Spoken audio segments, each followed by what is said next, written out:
Hello friends, વિજ્ઞાન અને ટેકનોલોજીની વિડિયો સિરીઝમાં આપ સર્વે વિદ્યાર્થી મિત્રોનું હાર્દિક સ્વાગત છે। મિત્રો, લાસ્ટ વિડિયોની અંદર આપણે ચેપ્ટર નંબર 3 ધાતુઓ અને અધાતુઓની અંદર અભ્યાસ કરતા હતા। એની અંદર છેલ્લે લાસ્ટ વિડિયોમાં આપણે જે કાચી ધાતુ છે એનું વર્ગીકરણ કેવી રીતે કરી શકાય છે એનો આપણે ચાર્ટ ભણી ગયા હતા કે સક્રિયતા શ્રેણીની અંદર સૌથી નીચે રહેલી ધાતુઓ, મધ્ય ભાગની ધાતુઓ અને સૌથી ટોચ પર રહેલી ધાતુઓ। તો હવે સૌથી નીચે રહેલી ધાતુઓ, મધ્યમાં રહેલી ધાતુઓ અને ટોચ પર રહેલી જે ધાતુઓ છે એનું નિષ્કર્ષણ કેવી રીતે કરી શકાય છે। એ જે કાચી ધાતુ છે એમાંથી શુદ્ધ સ્વરૂપની ધાતુને આપણે કેવી રીતે મેળવી શકીએ છીએ તેનો અભ્યાસ આપણે આ લેક્ચરની અંદર કરવાનો છે। તેમાં જે 3 ભાગની અંદર આપણે વર્ગીકરણ કર્યું હતું કે સૌથી ટોચ પર રહેલી ધાતુઓ કે જે સૌથી વધારે સક્રિય હોય છે, ત્યાર પછી મધ્યમાં રહેલી ધાતુઓ એટલે કે એ મધ્યમ સક્રિય હોય છે અને સૌથી નીચે રહેલી ધાતુઓ કે જે નિષ્ક્રિય હોય છે એટલે કે સૌથી ઓછી સક્રિય હોય છે। તો આ ટોચ પર રહેલી ધાતુઓ, મધ્યમાં રહેલી ધાતુઓ અને સૌથી નીચે રહેલી ધાતુઓ છે એનું નિષ્કર્ષણ આપણે કેવી રીતે કરી શકીએ તેનો અભ્યાસ આજે આપણે આ વિડિયોની અંદર કરવાનો છે। તો ચાલો મિત્રો આપણે શરૂઆત કરી દઈએ આપણા લેક્ચરની। તો સૌપ્રથમ આપણે જોશી કે જે નીચે રહેલી ધાતુઓ છે એટલે નીચે રહેલી ધાતુઓનું નિષ્કર્ષણ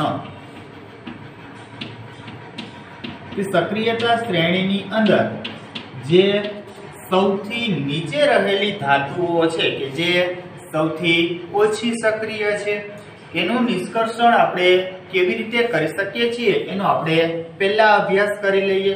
તો સક્રિયતા શ્રેણીની અંદર જે નીચેના ભાગે એટલે કે તળિયે રહેલી જે ધાતુઓ છે એ સૌથી ઓછી સક્રિય છે, ટૂંકમાં કે એ નિષ્ક્રિય છે એટલે કે એ પ્રતિક્રિયાત્મકતા દર્શાવતી નથી। હવે આ ધાતુના જે ઓક્સાઇડ છે એ ધાતુના ઓક્સાઇડને એટલે નિષ્ક્રિય ધાતુના ઓક્સાઇડને માત્ર ગરમ કરી અને આપણે એનું ધાતુની અંદર રિડક્શન કરી શકીએ છીએ કે આ ધાતુના જે ઓક્સાઇડ છે એ ઓક્સાઇડને માત્ર ગરમ કરી અને રિડક્શનની પ્રક્રિયા થશે એટલે ધાતુ ઓક્સાઇડમાંથી ઓક્સિજન થઈ જશે દૂર એટલે આપણને શુદ્ધ સ્વરૂપે ધાતુ મળી જાય છે। દાખલા તરીકે સિન્નાબાર કે એ સિન્નાબાર છે એ મર્ક્યુરીની કાચી ધાતુનું નામ છે।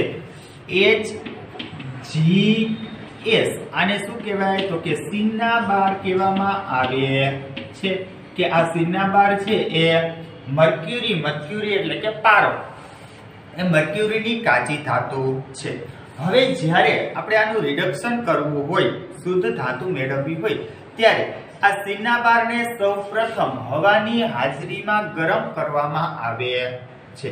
શું થાય છે તો કે આ પારાની કાચી ધાતુ અથવા તો મર્ક્યુરીની કાચી ધાતુ કે જેને આપણે સિન્નાબાર તરીકે ઓળખીએ છીએ એને સૌપ્રથમ હવાની હાજરીમાં ગરમ કરવામાં આવે છે। જ્યારે આપણે એને હવાની હાજરીમાં ગરમ કરશું ત્યારે આપણને મર્ક્યુરીના ઓક્સાઇડ મળે છે અને એ જે ધાતુ ઓક્સાઇડ મળ્યા છે એ ધાતુ ઓક્સાઇડને ફરી પાછા હજી આપણે વધારે ગરમ કરશું ત્યારે આપણને શુદ્ધ સ્વરૂપે ધાતુ મળે છે। શું થાય છે તો કે આ કાચી ધાતુ છે એને સૌપ્રથમ આપણે હવાની હાજરીમાં ગરમ કરશું એટલે ધાતુના ઓક્સાઇડ મળશે અને ધાતુ ઓક્સાઇડને હજી વધારે પ્રમાણમાં આપણે ગરમ કરશું ત્યારે આપણને શુદ્ધ સ્વરૂપે ધાતુ મળી જાય છે। જો જે HgS એટલે સિન્નાબાર 2HgS પ્લસ હવાની હાજરીમાં એને ગરમ કરવાનું છે એટલે 3O2 હવે શું કરવાનું તો કે ગરમ કરવાનું છે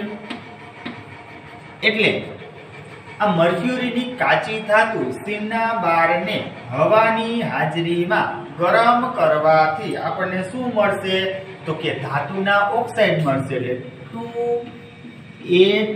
2HgO આ શું મળ્યું ધાતુના ઓક્સાઇડ મળ્યા પ્લસ 2SO2 એટલે જો જે HGS એટલે સિંગના બાર અને આ મળશે એના ઓક્સાઇડ એ સિંગના બારને હવાની હાજરીમાં શું કરવાનું તો કે ગરમ કરવાનું છે ત્યારે આપણને ધાતુના ઓક્સાઇડ મળે છે હવે આ જે ધાતુ ઓક્સાઇડ છે એ ધાતુ ઓક્સાઇડને માત્ર ને માત્ર ગરમ કરવાથી એટલે 2HgO ધાતુ ઓક્સાઇડ મળ્યા છે એને માત્ર ગરમ કરવાથી આપણને શું મળશે તો કે ધાતુ મળે છે શું મળશે તો કે ધાતુ એટલે 2Hg plus O2 plus O2 આ આપણને મર્ક્યુરી ધાતુ છે એ શુદ્ધ સ્વરૂપે મળી જાય છે એટલે રિડક્શન થવાને કારણે ઓક્સિજન છે એ દૂર થઈ જાય છે જો ફરી પાછી તો કે જે નીચે રહેલી ધાતુઓ છે એના નિષ્કર્ષણની અંદર કાચી ધાતુ છે એ કાચી ધાતુને હવાની હાજરીમાં ગરમ કરવામાં આવે છે ત્યારે આપણને ધાતુના ઓક્સાઇડ મળે છે આ ધાતુના જે ઓક્સાઇડ છે એ ધાતુના ઓક્સાઇડને માત્ર ને માત્ર ગરમ કરવાથી આપણને શુદ્ધ સ્વરૂપે શું મળી જાય તો કે ધાતુ પ્રાપ્ત થાય છે હવે એવી જ રીતે બીજું કે જેવી રીતે આમાં થાય છે કે જે સિંગના બારમાંથી આપણે પારો એટલે કે મર્ક્યુરીને શુદ્ધ સ્વરૂપે મેળવી શકીએ છીએ એવી જ રીતે કોપર ધાતુ કોણ તો કે કોપર ધાતુ કે જે તેના સલ્ફાઇડ સ્વરૂપે પ્રાપ્ત થાય છે હવે આવી કોપર ધાતુ કે જે એના સલ્ફાઇડ સ્વરૂપે આપણને પ્રાપ્ત થાય છે એ સલ્ફાઇડ સ્વરૂપની જે કાચી ધાતુ છે એ કાચી ધાતુને હવામાં ગરમ કરવાને કારણે આપણને એ ધાતુના ઓક્સાઇડ મળશે તો 2Cu2S એટલે સલ્ફાઇડ સ્વરૂપની કાચી ધાતુ કઈ તો કે કોપર એને પણ હવાની હાજરીમાં ગરમ કરવાની છે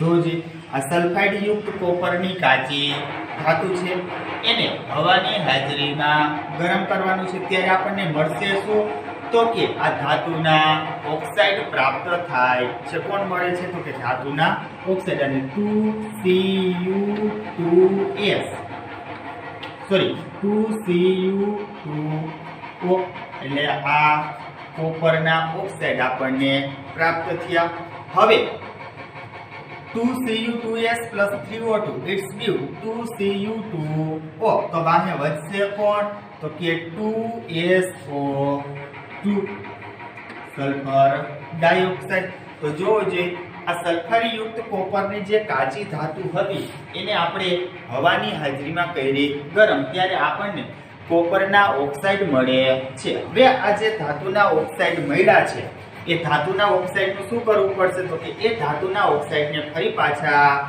ગરમ કરવામાં આવે છે એટલે 2Cu2O પ્લસ Cu2S આને શું કરવાનું છે તો કે ગરમ કરવાનું છે કે આ ધાતુના જે ઓક્સાઇડ મળ્યા છે કોપરના જે ઓક્સાઇડ મળ્યા છે એને ગરમ કરવાને કારણે આપણને શુદ્ધ સ્વરૂપની ધાતુ મળે છે એટલે કોપર જોવું છે 2 ને 2 4 4 ને 2 6 એટલે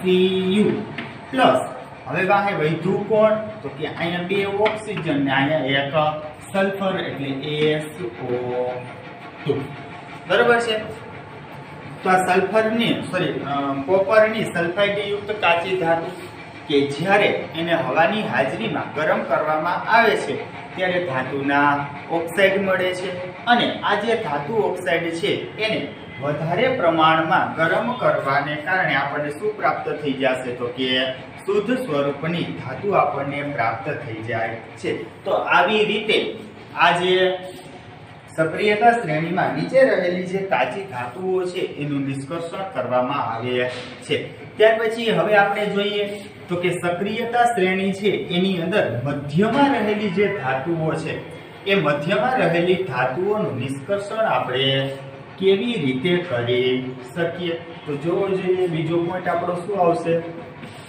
તો કે સક્રિયતા શ્રેણીમાં કોણ? તો કે મધ્યમાં રહેલી, મધ્યમાં એટલે વચ્ચેના ભાગમાં, મધ્યમાં રહેલી કાચી ધાતુનું નિષ્કર્ષણ. આપણે નીચેના ભાગે રહેલી કાચી ધાતુનું નિષ્કર્ષણ જોઈ ગયા. હવે આપણે સક્રિયતા શ્રેણીની અંદર જે મધ્યમાં રહેલી ધાતુઓ છે એ મધ્યમાં રહેલી ધાતુઓનું નિષ્કર્ષણ કેવી રીતે કરવામાં આવે છે એ જોવાનું છે. તો આપણને ખબર છે કે ભાઈ મધ્યમાં રહેલી જે ધાતુઓ છે એ મધ્યમાં રહેલી ધાતુઓ મધ્યમ સક્રિય હોય છે, એટલે સાવ નિષ્ક્રિય પણ નથી હોતી અને વધારે સક્રિય પણ નથી હોતી, એટલે કે મધ્યમ પ્રમાણમાં સક્રિય હોય છે. હવે આ જે મધ્યમ સક્રિય ધાતુઓ છે એ કાં તો કાર્બોનેટ યુક્ત કાચી ધાતુ સ્વરૂપે મળી આવશે અથવા તો સલ્ફાઇડ યુક્ત કાચી ધાતુ સ્વરૂપે મળી આવે છે. આપણે આગલા વિડીયોની અંદર ભણી ગયા હતા કે મધ્યમ સક્રિય ધાતુઓ છે એ કાં તો કાર્બોનેટ યુક્ત કાચી ધાતુ સ્વરૂપે મળી આવે છે અથવા તો સલ્ફર યુક્ત અયસ્ક સ્વરૂપે મળી આવે છે. હવે એનું કાર્બોનેટ માંથી અથવા તો સલ્ફાઇડ માંથી રિડક્શન કરવું એના કરતા એને જે ઓક્સાઇડ છે એમાંથી રિડક્શન કરવું સરળ પડે છે. કે આ કાર્બોનેટ યુક્ત કાચી ધાતુ છે અને સલ્ફાઇડ યુક્ત કાચી ધાતુ છે એમાંથી શુદ્ધ સ્વરૂપની ધાતુ મેળવવા કરતા આ કાર્બોનેટ યુક્ત કાચી ધાતુ અને સલ્ફાઇડ યુક્ત કાચી ધાતુનું એના ઓક્સાઇડ માંથી આપણે રિડક્શન કરી અને સરળતાથી ધાતુ મેળવી શકીએ છીએ. તો સૌપ્રથમ શું કરવામાં આવે છે તો કે આ કાર્બોનેટ યુક્ત કાચી ધાતુ અથવા તો સલ્ફાઇડ યુક્ત કાચી ધાતુ છે એનું એના ઓક્સાઇડની અંદર રૂપાંતરણ કરવામાં આવે છે અને ત્યાર પછી એને ગરમ કરવાને કારણે એનું રિડક્શન થાય છે, એટલે કે ધાતુના ઓક્સાઇડમાંથી ઓક્સિજન દૂર થઈ જાય છે અને શુદ્ધ સ્વરૂપે મેળવવામાં આવે છે. તો આ કાર્બોનેટ યુક્ત કાચી ધાતુ અથવા તો સલ્ફાઇડ યુક્ત કાચી ધાતુ છે એમાંથી ધાતુ ઓક્સાઇડ કેવી રીતે બનાવવામાં આવે છે તો જો તો કે કાર્બોનેટ યુક્ત કાચી ધાતુ છે એને ઓછી હવાની હાજરીમાં ખૂબ વધારે ગરમ કરવાને કારણે કાર્બોનેટ યુક્ત કાચી ધાતુ છે એને મધ્યમ હવામાં એટલે કે મધ્યમ પ્રમાણમાં હવાની હાજરીમાં ખૂબ ઊંચા તાપમાને વધારે ગરમ કરવાથી એ કાર્બોનેટ યુક્ત કાચી ધાતુ છે એનું ઓક્સાઇડમાં રૂપાંતરણ થાય છે, કે જે પ્રક્રિયાને આપણે કેલ્સિનેશન કહીએ છીએ. શું કહેવાય છે એને? કેલ્સિનેશન કહેવાય છે. એવી જ રીતે જે સલ્ફાઇડ યુક્ત કાચી ધાતુ છે એ સલ્ફાઇડ યુક્ત કાચી ધાતુને વધારે પ્રમાણમાં હવામાં ખૂબ હવાનું પ્રમાણ કેવું હોય તો કે વધારે, એટલે વધારે પ્રમાણમાં હવાની હાજરીમાં ખૂબ ઊંચા તાપમાને એને ગરમ કરતા ધાતુ ઓક્સાઇડમાં રૂપાંતરણ થાય છે, કે જે પ્રક્રિયાને શું કહેવામાં આવે છે તો કે ભૂંજન કહેવામાં આવે છે. કે ધાતુ કાર્બોનેટ અથવા તો ધાતુ સલ્ફાઇડમાંથી ધાતુને મેળવવા કરતા એના ઓક્સાઇડમાંથી મેળવવી સરળ હોય છે. એટલા માટે આ ધાતુઓને ધાતુ ઓક્સાઇડમાં રૂપાંતરિત કરી દેવામાં આવે છે. કાર્બોનેટ યુક્ત કાચી ધાતુ છે એનું કેલ્સિનેશનની પ્રક્રિયા દરમિયાન ધાતુ ઓક્સાઇડમાં રૂપાંતરણ થાય છે અને સલ્ફાઇડ યુક્ત કાચી ધાતુ છે એનું ભૂંજનની પ્રક્રિયા દ્વારા કોની અંદર રૂપાંતરણ થાય છે તો કે ધાતુ ઓક્સાઇડની અંદર રૂપાંતરણ થાય છે. દાખલા તરીકે ઝિંક ધાતુની જે કાચી ધાતુ છે, ઝિંકની જે કાચી ધાતુ છે કાર્બોનેટ સ્વરૂપની અથવા તો સલ્ફાઇડ સ્વરૂપની, એને જ્યારે ગરમ કરવામાં આવે છે ત્યારે ઝિંકના ઓક્સાઇડ મળે છે. શું મળે છે તો કે ઝિંકના ઓક્સાઇડ મળે છે અને ત્યાર પછી એ ઝિંકના ઓક્સાઇડનું રિડક્શન કરવામાં આવે છે. જ્યારે ઝિંકના ઓક્સાઇડનું રિડક્શન કરવામાં આવે ત્યારે ઓક્સિજન થઈ જશે દૂર અને આપણને શુદ્ધ સ્વરૂપે ધાતુ મળે છે. તો હવે જો આ ઝિંકની જે કાચી ધાતુ છે એના ઉપર ભૂંજન અને કેલ્સિનેશનની પ્રક્રિયા કેવી રીતે કરવામાં આવે છે એ જુઓ. તો કે સૌપ્રથમ જોઈએ ભુંજનની પ્રક્રિયા। તો કે કઈ કાચી ધાતુ છે? તો કે ઝિંકની કાચી ધાતુ છે। તો 2Zn એટલે ઝિંક અને સલ્ફાઇડ યુક્ત કાચી ધાતુ એટલે 2ZnS। હવે આ ZnS પ્લસ 3O2 જોજો બરોબર ભુંજનની પ્રક્રિયા છે એટલે આ સલ્ફાઇડ યુક્ત કાચી ધાતુને ખૂબ વધારે માત્રામાં હવાની હાજરીમાં ખૂબ ઊંચા તાપમાને એને શું કરવામાં આવે છે? તો કે ગરમ કરવામાં આવે છે। ત્યારે આપણને પ્રાપ્ત શું થાય? તો કે ધાતુના ઓક્સાઇડ મળે છે। એટલે 2ZnO એટલે ઝિંકના ઓક્સાઇડ મળ્યા। તો વાહે વધ્યું કોણ? તો કે 2SO2 તો જોવો જોઈએ આ ઝિંકની સલ્ફાઇડ યુક્ત કાચી ધાતુ છે એની ભુંજનની પ્રક્રિયા કરવામાં આવે એટલે ભુંજનની પ્રક્રિયામાં ખૂબ વધારે માત્રામાં હવાની હાજરીમાં એને ખૂબ ઊંચા તાપમાને ગરમ કરવામાં આવે છે ત્યારે આપણને ધાતુના ઓક્સાઇડ મળે છે। હવે એવી જ રીતે કાર્બોનેટ સ્વરૂપની ઝિંકની કાચી ધાતુનું આપણે ધાતુ ઓક્સાઇડની અંદર રૂપાંતર જોઈ લઈએ। તો એ પ્રક્રિયાને કઈ પ્રક્રિયા કહેવાય? તો કે કેલ્સિનેશન। કઈ? તો કે કેલ્સિનેશન। તો કેલ્સિનેશનની પ્રક્રિયા દરમિયાન આ ઝિંકની કાર્બોનેટ યુક્ત કાચી ધાતુ એટલે ZnCO3 એને કરવામાં આવે છે ગરમ। હવે જો તો અહીં ભુંજનની પ્રક્રિયા દરમિયાન ઓક્સિજન આવ્યો જ્યારે કેલ્સિનેશનની પ્રક્રિયા દરમિયાન ઓક્સિજન આવ્યો નહીં। તો આવું શા માટે? તો કે ભુંજનની પ્રક્રિયા દરમિયાન આ કાચી ધાતુને ખૂબ વધારે પ્રમાણમાં હવાની હાજરીમાં ગરમ કરવામાં આવે છે જ્યારે કેલ્સિનેશનની પ્રક્રિયા દરમિયાન આ જે કાચી ધાતુ છે એને ઓછી હવાની હાજરીમાં ખૂબ વધારે ગરમ કરવામાં આવે એટલે અહીંયા હવાની હાજરી ઓછી છે એટલે ઓક્સિજન આવશે નહીં। હવે જ્યારે આને ગરમ કરવામાં આવે છે ત્યારે તો કે આપણને ધાતુના ઓક્સાઇડ એટલે ZnO પ્રાપ્ત થાય છે પ્લસ CO2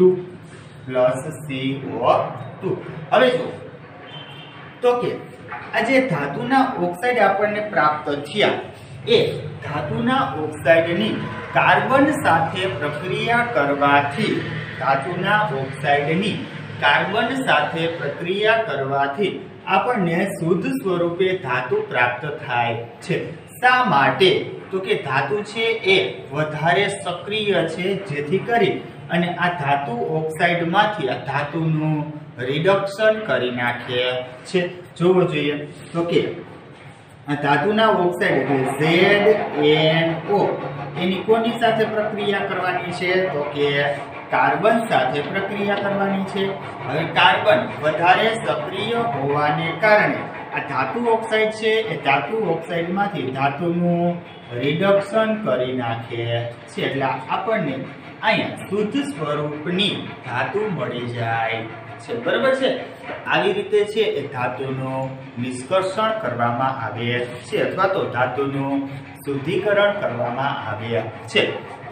પણ દરેક જગ્યાએ આપણે કાર્બનનો ઉપયોગ કરી શકીએ એવું છે નહીં।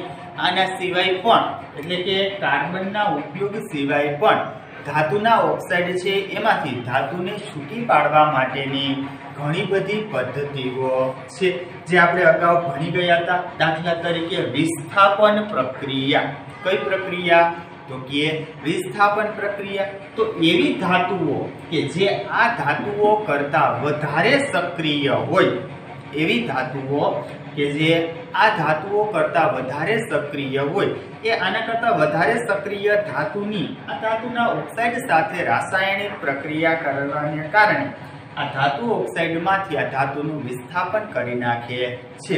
શા માટે? તો કે વધારે સક્રિય ધાતુ છે એ વધારે સક્રિય ધાતુ ઓછી સક્રિય ધાતુનું શું કરશે? તો કે વિસ્થાપન કરે છે એટલે વિસ્થાપન પ્રક્રિયાને પરિણામે પણ આપણને શુદ્ધ સ્વરૂપની ધાતુ પ્રાપ્ત થઈ જાય છે, બરાબર છે। આ પ્રક્રિયાને આપણે શું કહેતા હતા? તો કે વિસ્થાપન પ્રક્રિયા કહેતા હતા। દાખલા તરીકે મેંગેનીઝ ડાયોક્સાઇડ, કોણ? Manganese dioxide. આ મેંગેનીઝ ડાયોક્સાઇડ છે એ મેંગેનીઝ ડાયોક્સાઇડની જ્યારે એલ્યુમિનિયમના ભૂકા સાથે રાસાયણિક પ્રક્રિયા કરવામાં આવે છે ત્યારે આપણને શુદ્ધ સ્વરૂપની મેંગેનીઝ ધાતુ મળે છે। શા માટે? તો કે આ મેંગેનીઝ ડાયોક્સાઇડ છે એ મેંગેનીઝ ડાયોક્સાઇડની અંદર જે મેંગેનીઝ છે એ મેંગેનીઝ કરતા એલ્યુમિનિયમ વધારે સક્રિય છે, તેથી મેંગેનીઝ ડાયોક્સાઇડમાંથી એલ્યુમિનિયમ મેંગેનીઝનું વિસ્થાપન કરી નાખે છે। જોવું જોઈએ તો કે 3MnO2 એટલે મેંગેનીઝ ડાયોક્સાઇડ પ્લસ 4Al એટલે એલ્યુમિનિયમનો ભૂકો, એને કરવાનું છે ગરમ। કે મેંગેનીઝ ડાયોક્સાઇડની એલ્યુમિનિયમના ભૂકા સાથે રાસાયણિક પ્રક્રિયા કરવાથી આપણને શુદ્ધ સ્વરૂપે મેંગેનીઝ ધાતુ મળે છે, એટલે 3Mn પ્લસ 2Al2O3 પ્લસ બીજું શું મળશે? તો કે ઉષ્મા પ્રાપ્ત થાય છે કે વધારે સક્રિય ધાતુની ઓછી સક્રિય ધાતુ સાથે રાસાયણિક પ્રક્રિયા કરવાને કારણે આપણને શુદ્ધ સ્વરૂપની ધાતુ મળે છે। તો અહીંયા એલ્યુમિનિયમ છે એ મેંગેનીઝ કરતા વધારે સક્રિય ધાતુ છે, એટલે આ એલ્યુમિનિયમ છે એ મેંગેનીઝનું વિસ્થાપન મેંગેનીઝ ધાતુની અંદર કરી નાખે છે। તો આ વિસ્થાપન પ્રક્રિયાના પરિણામે પણ આપણને શુદ્ધ સ્વરૂપની ધાતુ મળી જતી હોય છે।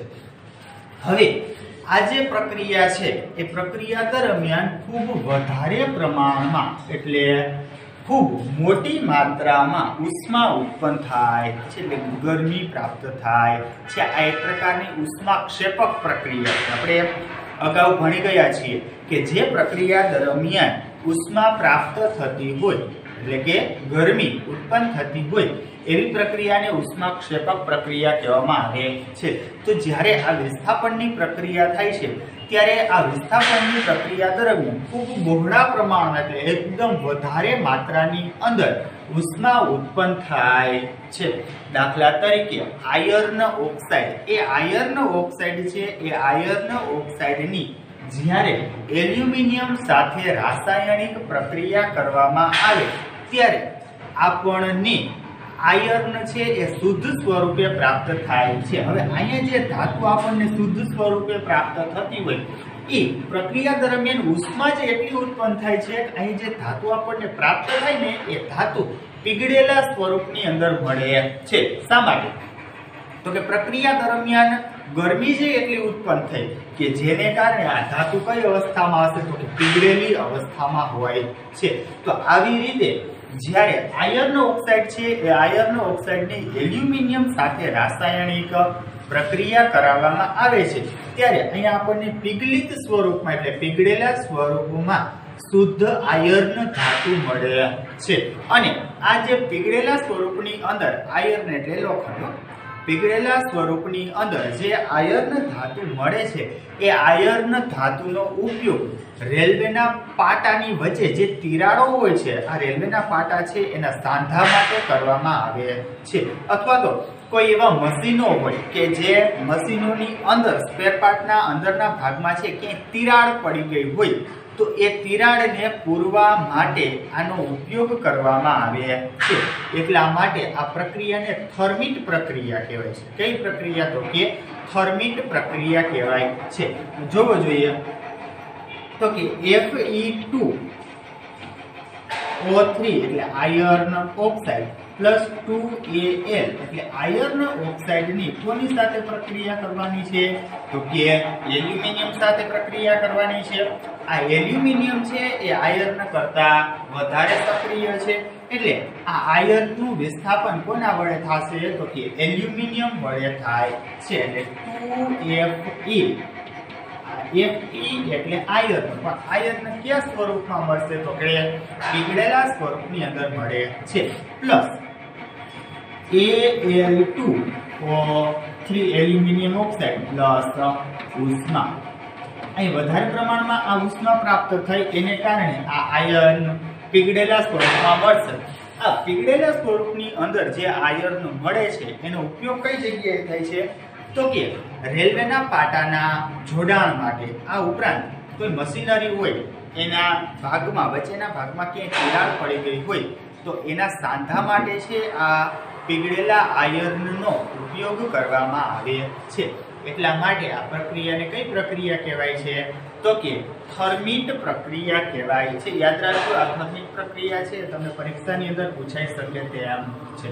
ત્યાર પછી હવે જોઈએ આપણે ત્રીજી પ્રક્રિયા. તો કે ત્રીજી કઈ આવશે?